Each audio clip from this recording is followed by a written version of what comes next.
In the grand, dusty halls of Constantinople, a shadow was falling. The Ottoman Empire, once a titan, was now the sick man of Europe. Its vast territories were crumbling, the air thick with decay.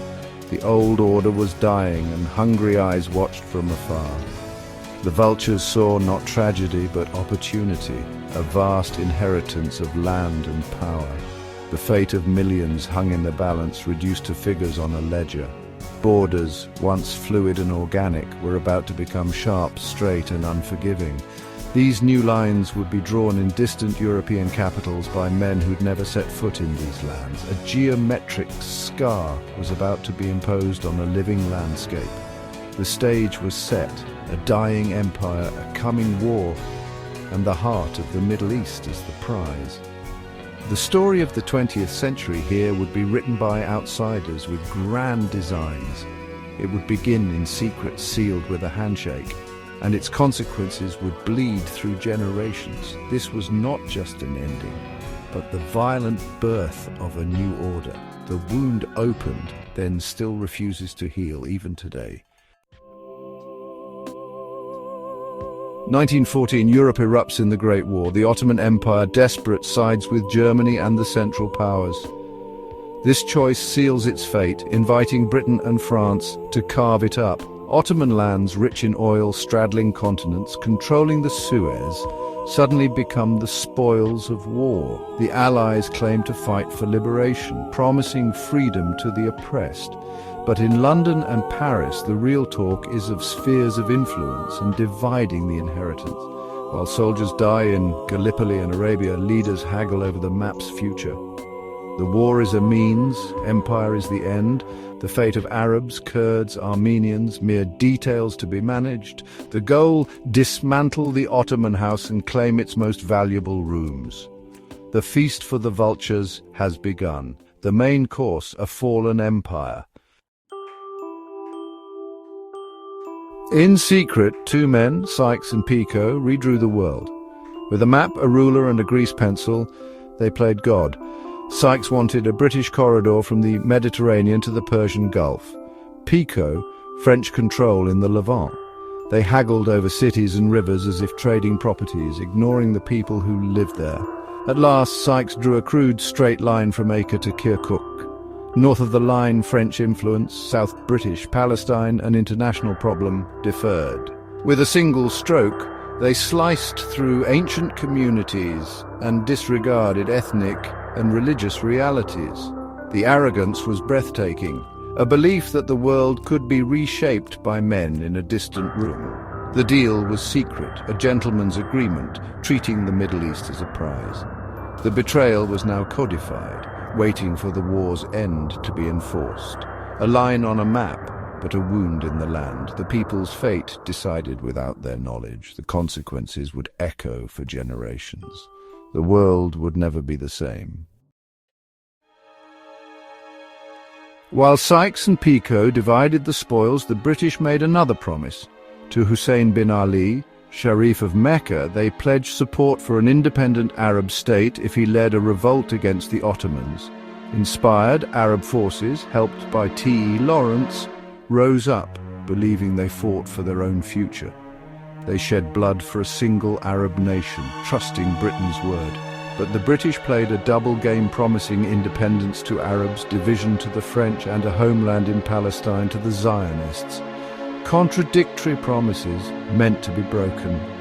The Arab fighters, unaware of the secret deals, captured Damascus and raised their flag, believing in a new kingdom. But their dream was built on lies. The promise was as fleeting as writing in sand, soon to be washed away. The great betrayal was complete, only awaiting revelation. The British had used the Arabs as pawns. Their trust would soon turn to outrage. The cost of this deception would haunt the region. The secret could not last. In 1917, the Bolshevik Revolution toppled the Tsar and exposed the Sykes-Picot Agreement. The map and its crude line were published for all to see. Arab leaders saw the truth. Their dream of unity was a fantasy, their British allies' promises a lie. Shock and fury swept through the Arab world. The trust between Lawrence and the Arab leaders shattered instantly. Sykes-Picot became a curse, a symbol of Western betrayal. The scandal embarrassed Britain and France, who scrambled to justify their duplicity. The revelation poisoned relations between the Arab world and the West for a century. Hope curdled into suspicion. Unity gave way to division. The Bolsheviks had exposed a betrayal so deep its impact would shape the Middle East forever. The secret was out, and the anger it unleashed would never be contained. The wound was now public and permanent. When the war ended, the victors gathered to formalize their new order. The Ottoman Empire was dismantled. Its Arab provinces became British and French mandates. The secret lines of Sykes-Picot became permanent borders. These borders ignored the region's human geography, slicing through tribes and communities. Families and nomads found themselves divided by new frontiers. The living fabric of the Middle East was torn by imperial convenience. Iraq was cobbled together from 3 disparate provinces and given a foreign king. Lebanon was carved from Syria, sowing seeds of future conflict. The logic was always divide, weaken, rule. The people were never consulted, their identities and aspirations dismissed. The new states were administrative creations, not organic nations. These borders became prisons, forcing rivals to coexist. The act was a recipe for permanent instability, a time bomb in the heart of the Middle East.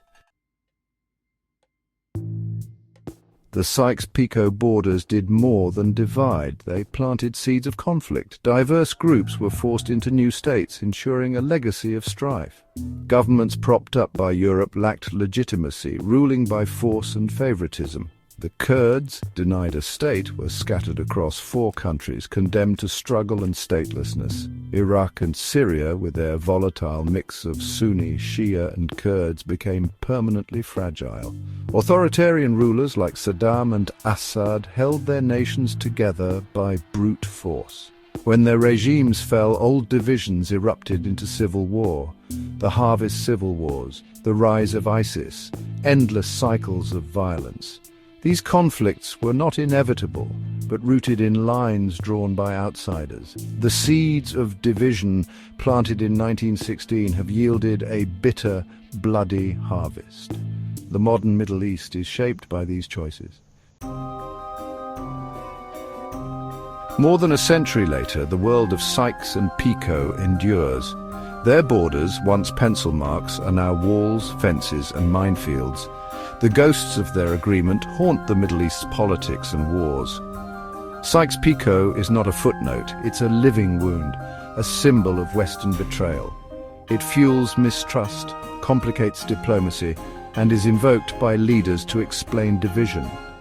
The struggles of today, wars in Syria and Iraq, the unresolved question of Palestine, the Kurdish quest for autonomy, are all rooted in those lines. The borders drawn for British and French interests now define the region's fault lines. Refugee flows, extremism, endless wars, all echo that secret moment. The men who drew the lines are gone, but their legacy endures. The divisions they created still trap millions in cycles of violence. The ghosts of Sykes and Picot linger in power, in refugee camps, in dreams of a different future. The map they drew still shapes reality. The wound remains open. The lines on the map became scars on the region's soul. The wound of Sykes-Picot never healed. It festered, poisoning generations. The visible borders are less powerful than the invisible ones. Suspicion, resentment, shared memory of betrayal. The act was not ignorance, but calculated self-interest. The map-makers knew the region's complexities and chose to ignore them. They engineered nations like machines, forgetting that nations are living things. The result, a flawed machine, destined to break down and consume its people. Today's turmoil is not ancient or inevitable, it is modern and man-made.